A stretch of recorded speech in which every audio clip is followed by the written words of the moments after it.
Well, hey, Brady, glad to be back with you again. And today's episode is how to create an effective marketing plan. And David, this is something you have studied, explored, executed for a long time now. And I'm anxious to hear what you had to say today. I've done a few. I've done a few. I will definitely say I've done more than one, um, by a long shot. But um, at the end of the day, this is one of the things that I think really, you know, I think a lot of people make it harder than it needs to be. And I think that's what my goal here for today really is that a lot of people are just thinking, you just got to go and either they have no plan and they're just running around hitting up every person they walk up to. Like Yeah. we've all met those people who, like, every person they meet is a potential client, and they all come chasing you down. Like every conversation they have with every human being is a sales conversation, and Right. other ones that just are flying by the seat of their pants on whoever and wherever they think they can possibly get someone to say yes. And then the other people are just overwhelmed by it, and they think this is just hard. I don't know what to do. This is complicated. And the goal of what I wanted to do today was just kind of bring it back down and make it a little more simple and let you just understand, that this is just a process. It's just like a little program that you have to follow. And if you do this well, you're going to get clients. And if you don't do this well, and I think this is what so many people struggle with, is they don't have a good plan. Yeah. Is they are just truly flying by the seat of their pants. They're just haphazardly trying a bunch of things, and they don't have a plan. And that hurts them every single time. Well, and I also think too, it's, I know for myself and a lot of people who do start early in their businesses, they were, we don't understand many times early on that it's more than the product or the service that we offer, right? And we think that if I just write the book, if I just create the course, if I just put together my coaching program or whatever it may be that I do, that it's kind of like I'll just hang my sign outside my brick and mortar store, and if I build it, they will come, kind of a thinking, right? And it doesn't happen that way. And then people get frustrated, stuck, give up many times, or just they work themselves to death trying to make something happen, which, I can certainly identify with. And, there's been many times where I'm just tired. I'm just tired of trying to figure this out.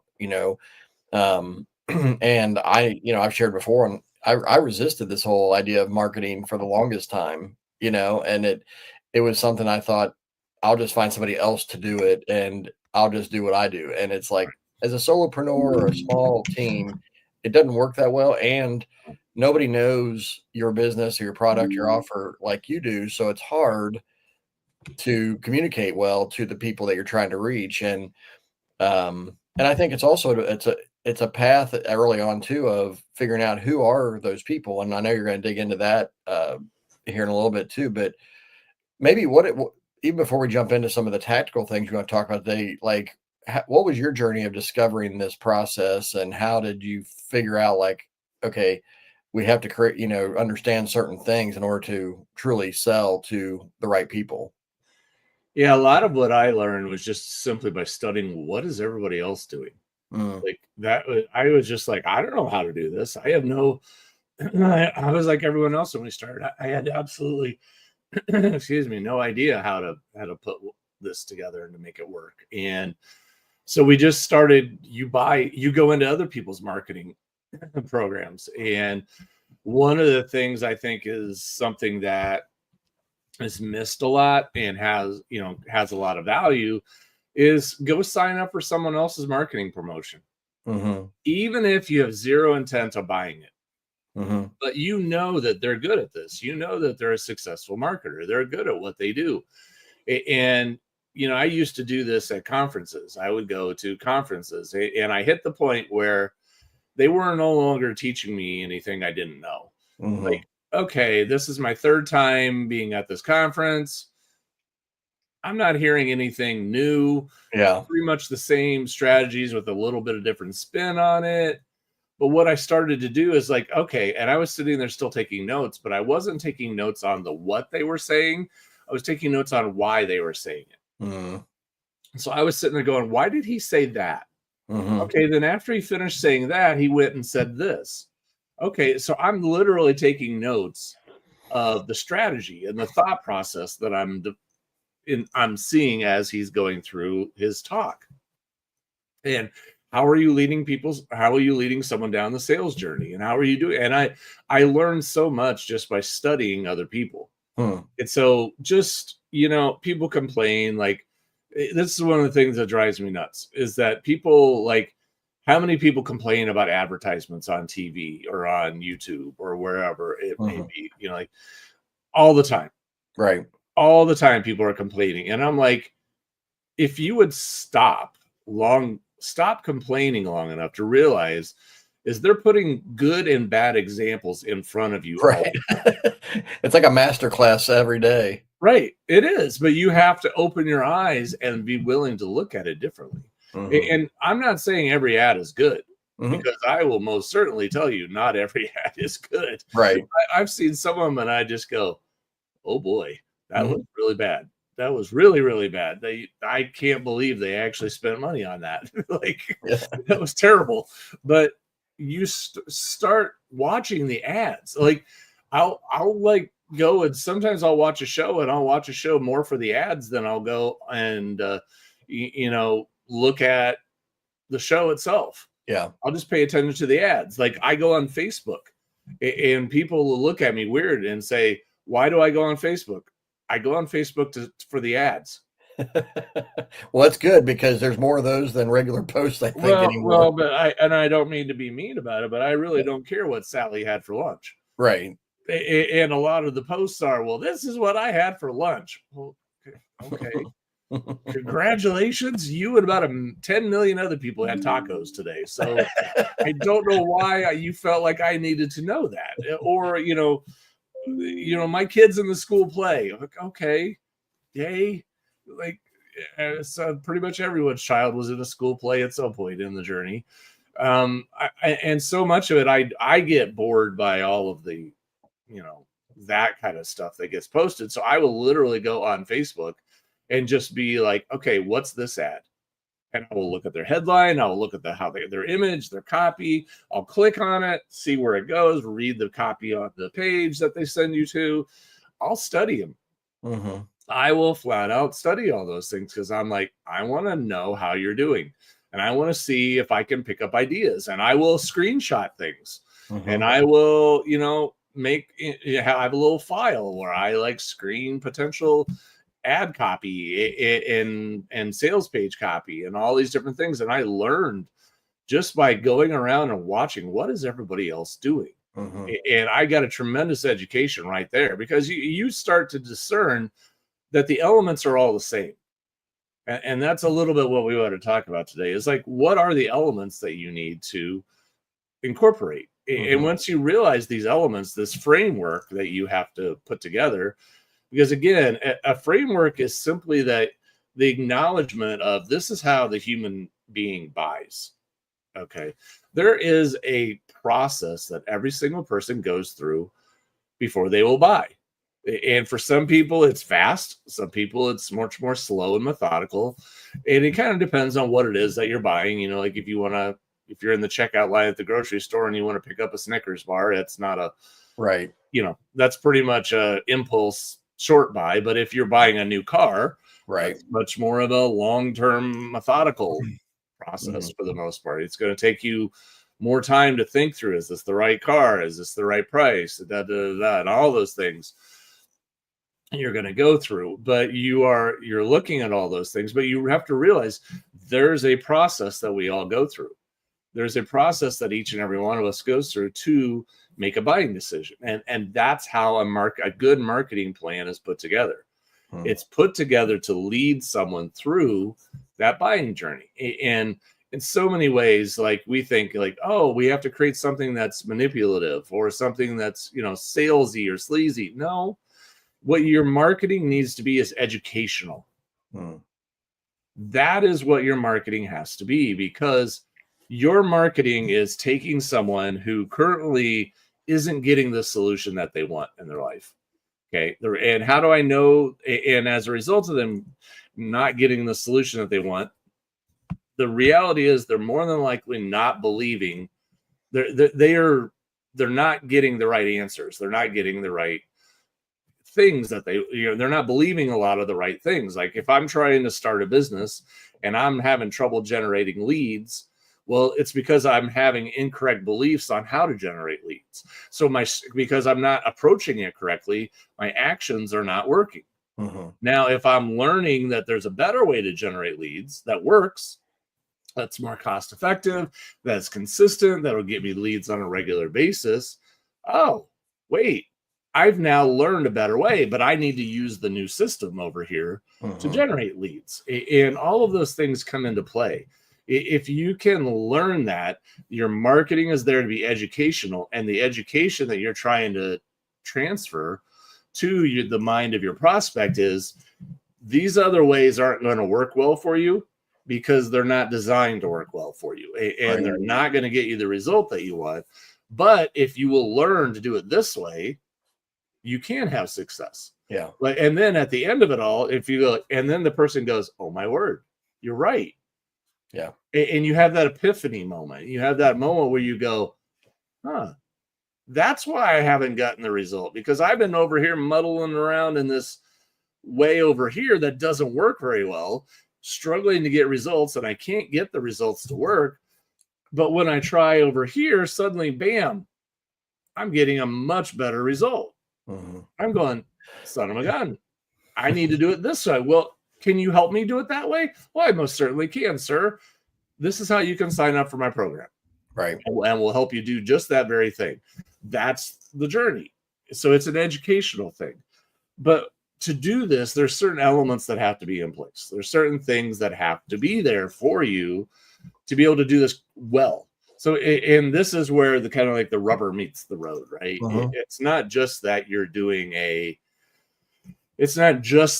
marketing campaign, because let's be honest, even if you have all the right elements in place, you still have to do them well. Yeah. You still have to do a good job of it. Just putting the elements in place is one step, but then learning how to do it effectively and with skill and do it well, that's another level of growth and expertise. Now, the first thing that we always have to talk about, and this is the one that most people honestly do not put enough time and effort into, and that is, who is your customer avatar? Because too many people think they know who their customer is. They think they know. And then when you start asking them questions, they really don't know their customer very well. They don't. I mean, they kind of sort of know, but if you don't know who your customer is, you don't know how to talk to them. Yeah. And so if you start talking to somebody, you network at a lot of events and do a lot of that kind of kind of stuff, Chris.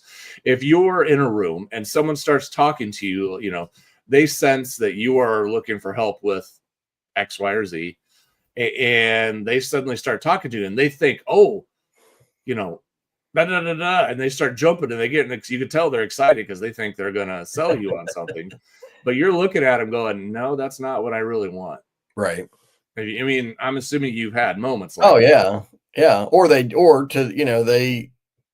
Here's the thing, right? In an in-person conversation, there's times where, like I'll speak for myself here, but it's like, I try to be nice to the person, even if I don't have an interest in what they're selling, but then they take that niceness as interest for what they're selling. Right. But if we do it online, you're less nice. You just click off. Right. Yeah, exactly. You don't feel that same pressure, right? Right. You're just going to say, no, thank you. I'm going to say goodbye now. See ya. And you just leave, because at the end of the day, here's the reality, is that you need to understand truly what your customer is after, truly where the pain point is, truly where they're struggling. Because if you speak to that, suddenly their ears are attentive. Suddenly their ears are perking up going, wait, can you help me with that? Yeah. Because that is exactly where I'm stuck. And sometimes it can just be like this 2 degrees off. Right. You can generally be there, but if you're like 2 degrees off on what you're doing, it's like shooting a cannon. You think, oh, yeah, the target's over there, just aim it in that direction. Well, if you're like 2 degrees off, you missed everything. Yeah. By the time that cannonball lands, great, you hit right next to it. Yeah. Well, I was gonna say one example that I think about, like when I connect with companies about my leadership coaching and training opportunities, what I had to learn, that 2 degrees off thing really resonates because a lot of times I have talked to the wrong person in the right company. And the reason it's the wrong person is they're not really the buyer. They're not the decision maker.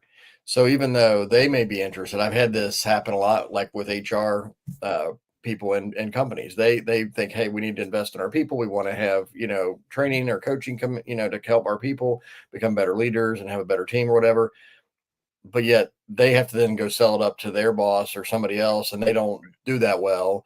And I've never had a chance to talk to that person, and therefore the deal doesn't happen, right? And so for me, I've had to learn, and I'm still trying to learn it at times, when how to discern who's the actual buyer here, because you may be nice, and I may have a fan in you for doing this program, but Right.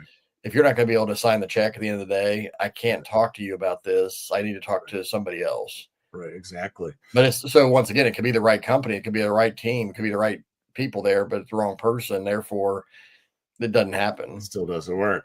So yeah, this is huge, and this is where I think a lot of people miss right out of the gate. Is you need to understand like the demographic data, like who these people are, like what age group are you talking to? Is your audience men and women, or just men, or just women? Is it people in a certain part of the world, like mainly United States, or are they in other parts of the country, or other parts of the other parts of the world? Right.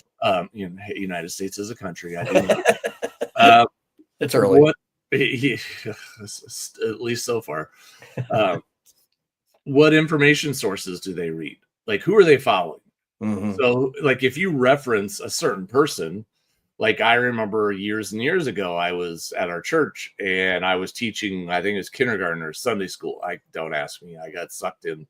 I got sucked into leading kindergarten. You're the biggest Sunday school teacher those kids had ever seen. Yeah, I was the kindergarten Sunday school teacher, and I was like, oh boy, how did I get roped into this one? But I go in there and I decided to use a reference of a basketball player named Michael Jordan. They're like, who? Yes, exactly. I'm sitting there going, because these kids, knew enough at that point in time to know a few famous athletes or entertainer type people. And I referenced Michael Jordan, and they all stared at me like, who's that? And I was like, you've got to be kidding me. I thought everyone in the world knew. Your parents have failed you. Yeah, so I was like, oh my word. Okay. But you have to realize is that they don't know who that is. Right. And if you're referencing somebody as a person that they would respect, like, as so-and-so said, well, if they look at you and go, who the heck is that? Who is so-and-so, right? Right. I don't know who so-and-so is. That doesn't mean anything to me.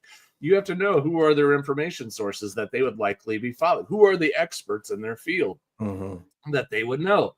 What goals do they have?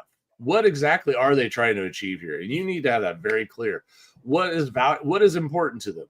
Is there certain things that they want to achieve the goal, but there's certain things they won't do to achieve the goal? There's like lines here, like, I'm not doing that, no way. And what is really causing the pain? What is really the issue here? What is driving them to solve this problem? Because at the end of the day, we all want to solve a problem, but for different reasons. Yeah. And why did a lot of these charitable organizations that are like breast cancer, Susan B. Komen breast cancer? Well, I believe, what was her sister? The lady who started, it was like her sister was the one who died of breast cancer. I think that might be right. Yeah. It was something like that. She either had I believe it was a family member. I think it was her sister who died of breast cancer. And that pain point drove her to like, I'm going to do what I can to not let this happen to other people. Yeah. And so she created this whole thing, but that was the pain point, the death of a person in her life. And so you have to understand all these things. And the more that you understand your audience, the more that you understand their pain points, their goals, Who are they already reading and following and listening to? What is, all those things, and mix it into a story. Now you're communicating with them. Yeah. Now, when you put out your marketing message, they're not just going to click off. Mm-hmm. They're going to say, wait a minute, I need to listen to this because this Mm-hmm. is exactly speaking to me. And we've all had those moments where we listen to a person talk and we went, whoa, that person's speaking directly to me. Well, they had you dialed in as their avatar, and they may not be true for everybody, but you got to know who that person is that you're speaking to so you can attract the right people. Then once you know who that person is, once you get really clear on that, you have to have what I call a connection plan. It's like, great, now you know who the people are. How are you going to talk to them? Mm-hmm. How are you actually going to communicate your message to them? How are you going to connect to them? And there's really essentially 3 ways of doing that, which, first one is build, which is you build an audience of people on social media. Is you go online and you're doing videos, you're putting out blog posts, you're putting out content regularly and consistently over and over and over. And it's hard. It is hard. But there are people that do it, but they are like relentless. Mm-hmm. Like, this is not just like a once a week thing. This is a daily, multiple times a day thing a lot of times. And they get very good at it. They a lot of times even have people helping them. They'll like do one talk and then somebody will take that talk and turn it into 5 memes and also and turn it into a blog post or all these different. They repurpose a lot of content. Right.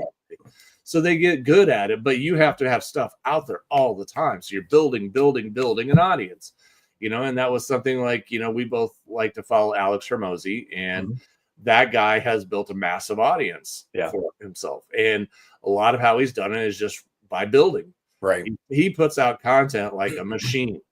He has multiple things going out on multiple platforms every single day.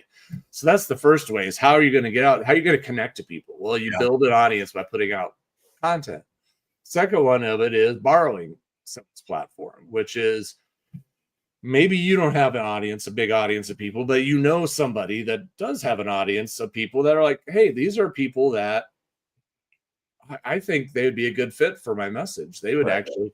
And so you go ask them, can I be a guest on your weekly show? Could I be interviewed? Could I be, do this? And you could even offer them, hey, if I make any sales from being a guest on your show, I'll give you a percentage of the sales. Right. That's a very common way of doing it. But you get on and you start going from one platform to another and see if you can. It's a lot of networking work. You get out there and you're like, okay, now I want to get on these platforms. Now I want to get on that one. And slowly but surely what happens is you start building an audience yourself.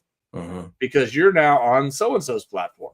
Yeah. And you're getting like, wait, I saw you on this person's show or you were getting interviewed by them. And all of a sudden you realize, hey, I'm actually building my own audience because people are now coming over to my stuff because I'm getting picked up on all these other places.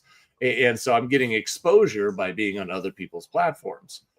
And then the last one is just buying, which is simply advertising. Yeah. Which is you just put stuff out and then you pay some money to get your message out there, and you're just boosting your message out to the world right there.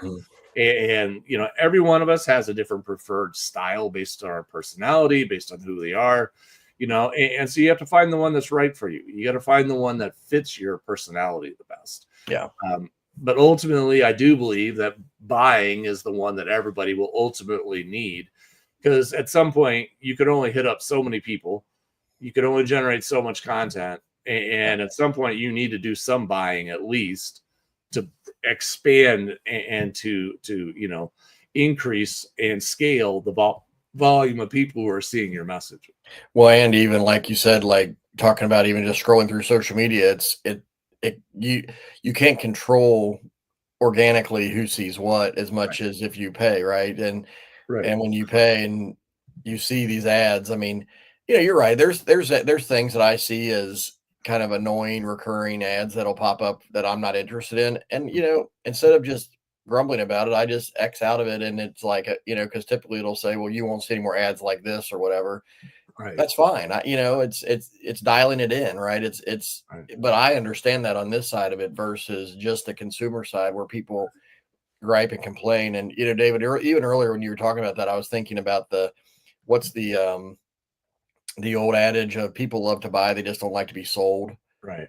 And what you were talking about at the beginning of having that conversation and to the right person, understanding them, understanding their pain points, and how, you're speaking to them, and they're like, how can you help me with that? It's like, Right. that's them asking you to provide for them, not you selling to them, right? Like, you're selling, it's a selling process, but the difference there of how people experience the buying process is so different. I mean, you mentioned car shopping. You and I were talking the other day. Like, I recently had to go find a new used car for our son who was in an accident, and literally the first dealership we went to, younger salesman comes out, real nice guy, very helpful, no pressure, you know, good experience. I said, hey, we're gonna keep looking, but we might be back. He's like, great, I'm here till 3 or whatever. Let me know. Gives me his card. Literally go up the street, and we talked to a guy, and he's that typical, car salesman, a stereotype. And my You wife were looking immediately to was run like, away. yeah, we were just like turned off immediately. Like, we still wanted to look at one of the vehicles, but it was like the vibe there was so different. And that was just between two different dealerships. And then we ended up going to a third, and they were super kind of like the first guy. They were like, they were just helpful. And it's ended up where we bought our vehicle. And it's like, they've been over backwards to help us with questions. To even after we bought the car, there was a couple things we needed to get fixed still, and they're like, oh yeah, just bring it back, we'll get that fixed, and no big deal. Like, it was a great experience. So guess what? Now, like, I'm telling my friends who are in the truck world of looking for trucks for their kids, I'm like, you need to go check this place out, because they were really helpful, they had good Great. inventory, all these things, right? Because the experience was good. Right. And I think that's a lot of what you're saying. Like, when you're marketing, even if it's online, if I can learn from this person, if I can feel like they're not just trying to pound me, because that's the other thing. Like, some of the sales funnels you go through, and I've even experienced this recently, where it's like, I expect to have 2 or 3 offers in a sales funnel, when I go through a process. But there was one recently where it was like 4 or 5. It would just it would never end. And I'm like, come on. I'm all good. I have no problem with what you're doing. I like this part, but just make it stop. Yeah, I had one of those once where the video actually, it was like 4 or 5 as well. And then the last video was like, wow, you actually made it to the end. And I was like, So you don't you even are recognizing that you like, wow. Like, okay. Wow. That's yeah. I mean, but I think you're right. I mean, from what you said at the beginning, like, I think that we don't do enough homework on the front end to know who we're talking to, because I think the reality is most people, if we truly understand who our audience is that we're trying to help, we then understand the other parts of this, of speaking to them with relevance, with empathy, with helpful things. But if we don't, I've shared this before too, where I've had, and I actually talked to a young, it's actually a high school senior the other day, about life coaching. His dad was like, could you maybe talk to my kid? And I said, well, I'm willing to talk to him, but I don't know that he's going to be the right fit for me, because I've had this experience in the past where parents wanted something for their kid that they didn't want. So it's like, it wasn't a good fit, because, once again, know your buyer. The buyer was the parents, but the participant was the child, and the child didn't really want to participate. right. So I talked to this kid the other day, and I'm like, I told him, I was like, I really don't know how I can help you. I was like, I think you're on the right path. I know your parents are concerned about this. You're recognizing some things. I said, if we just kind of had this brief free discovery session, so to speak. And I told his dad, I was like, look, I don't know how I can help your son. Like, I'm willing to, kind of be that, be available as needed. But once again, it was like, he's not real. And even the dad recognized, like, I know you work with leaders and companies a lot more than you work with like individuals. And I'm like, yeah, but I'm willing to at least have the conversation. Right. But it's so much easier now for me to filter, prospects, and are they going to be good clients, the right fit for me, and vice versa. But it's because a lot of this clarity has happened, but it's taken time, right? From I can help everybody to here's who I really want to focus on. Yeah, I agree. So those are the first couple steps. Like, who are these people who are the right people for you to talk to and help? And how am I going to start building an audience of them? Because it's like, the first thing you got to do, you got to think about it just being in a room. Like, Yeah. okay, I know who I should be talking to. Now, how do I get to a room full of those people? So those are the first two steps. And then the third step is really, now what am I going to offer them? Mm-hmm. What's your solution? So you know who your people are. You now know how to get in front of some of those people. So what are you going to offer to do for them? Yeah. And you have to have a good solution. You have to have something that's compelling to them. It's going to have to truly be, put out there in a way like, wow, this is exactly what I need. You will absolutely solve a pressing problem that I'm having. Mm-hmm. And now it's just a matter of terms, right? It's like, well, how much does it cost? How does this work? And so forth. But you need to have a solution. You need to know going into it is like, okay, these are my people. This is what they want. This is what they need. Now here's what I can do for them. Because if I can lay that out, well, we're working it out. Now we're getting somewhere. And then the fourth thing is the marketing funnel, which is literally, it's simply the system and the process of how are you going to communicate all this? Like how, once you get that audience, what typically happens is, hey, go to, such and such website and you can learn more about X, Y, and Z. And a lot of times it's either some marketing material to read. It'll be a sales page where they can read about it. It might be a free training where they can go and get more information, or it might, something is there that they can go and they can learn more. So the marketing funnel is simply the, and sometimes think about this. So let's say you get invited to speak to an audience at an event. So you go there, like, hey, there's a lot of people in this room that would be good potential clients for mine, but I'm being asked to speak on this topic. Great. I'm going to go and I'm going to give a speech on this topic. So now I'm communicating to my audience. And at the end, I'm going to say, hey, this is what I do. These are solutions that I offer to people who are in your situation. And if you'd like to learn more, go to, this website and you can learn more.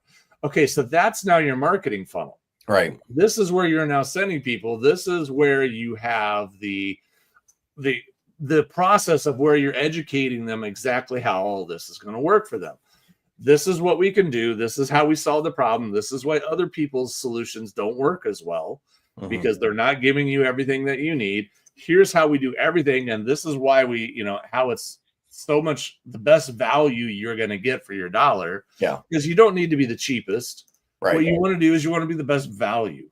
Yeah. Like somebody's going to look at it and say, hey, you know what?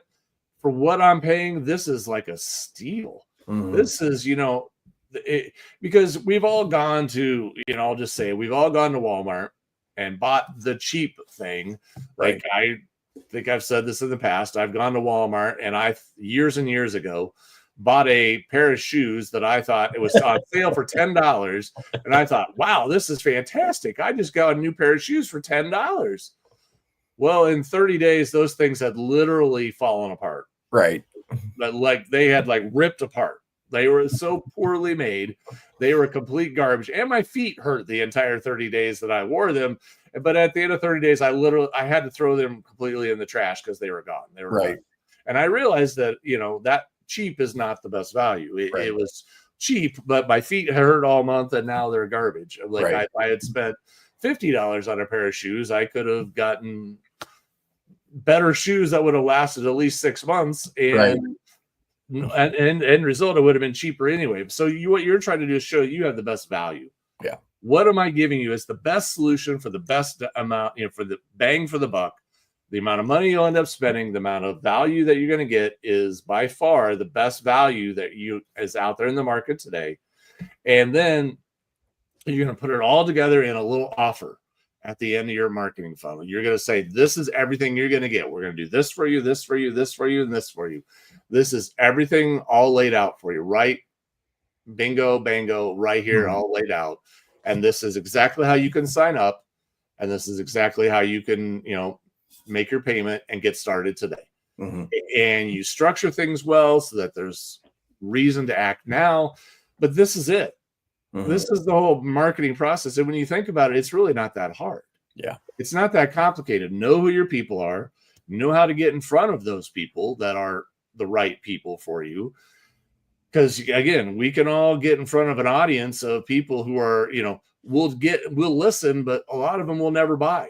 Right. And I've learned, some people run their ads and they say, oh, look, I'm getting great interaction. Well, you're marketing in Africa. How many of those people, Right. are buyers? Well, Yeah. no one's buying. Well, Yeah. Likes and comments aren't sales, right? They'll give you lots of feedback on your post, and it's cheap because no one's advertising in Africa, but you're not getting any buyers because you're not in front of the right people. So get in front of those right people, learn how to give them what they need, give them a solution that they want, send them to a marketing funnel that will educate them and show them why your solution is the best, and then make a tremendous offer at the end that people will say, wow, I got to have this. That's the whole process. It's really not hard. The only challenge is learning how to do it with skill, learning how to do this well so that people will look at you and go, wow, that's really what I want. And because, like I said, there's a lot of people that do these steps, but they do them poorly, or they do them, without any skill. And it comes across very clumsily, comes across very just awkward, and it's not executed well. And that's where a lot of things fail. And that's why, we did Design, Launch, Grow, honestly, because we want to help people, to teach them how, not just the steps, but how to do the steps really well. What I was going to say, and I know that's one of the things I know you and I've talked about offline previously, is just how, when, like, let's say you're getting a lot of people to go from your ad to your sales page, or, your free training or whatever it is, but nothing happens after that. Well, then you have to then look at that piece, right? And this helps you diagnose where are things going well, where are things falling apart in the process. And if you have these steps in place and you're thinking about it properly, you can then evaluate better, because sometimes if you're not getting anybody to come to your website, well, then you got to work on the front end, right, to get them there. Correct. And if you're getting them there, but then they're not buying, that's a problem. And if they're buying the first thing, but they don't want to really engage further, you need to think about what's that next step, and what's, why are people not, so I think that this is it's a logical progression. And that's what I think, I think you've laid out here is it's a logical progression. I think a lot of people we don't think of things logically like this.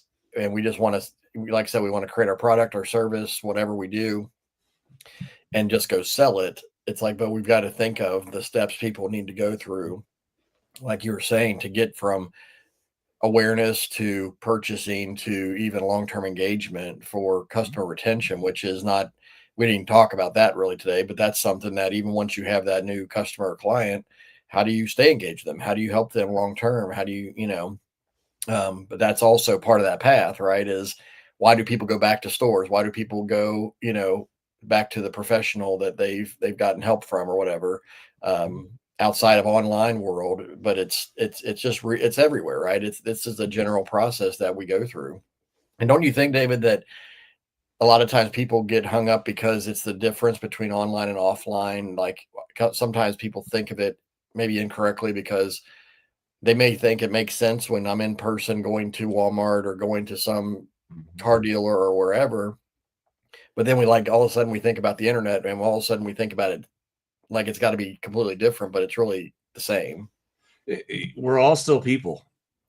And that's the part I think everyone understands, is like, yeah, we may be now communicating via a page instead of in person, but we're all still people. Yeah. And we all still have to communicate well. And we all still have to deliver our message and our and what needs to be said needs to be delivered well. And it's the same process. It's just a different tool. And that's why, you can't view it too differently, because this is the same game that we're all playing, regardless if it's online or offline. Yeah. But we need to learn how to communicate well, and to communicate the value of our message well, so that people on the other side can get it. Yeah, I heard Dan Kennedy one time. He was saying that, like, he was talking mostly about like direct mail, but he said basically that, it's just salesmanship in print. Correct. When you mail something to somebody physically, right? Versus being in the store with somebody. And this is the same thing we're talking about. It's just digital versus physical printed materials being mailed to somebody. This is you're on the internet, you're seeing people like this on a screen, and you're reading, on their website. So let's not complicate it, right? I think is the end of the day, the conversation here is you've laid out that this is a consistent process, online and offline.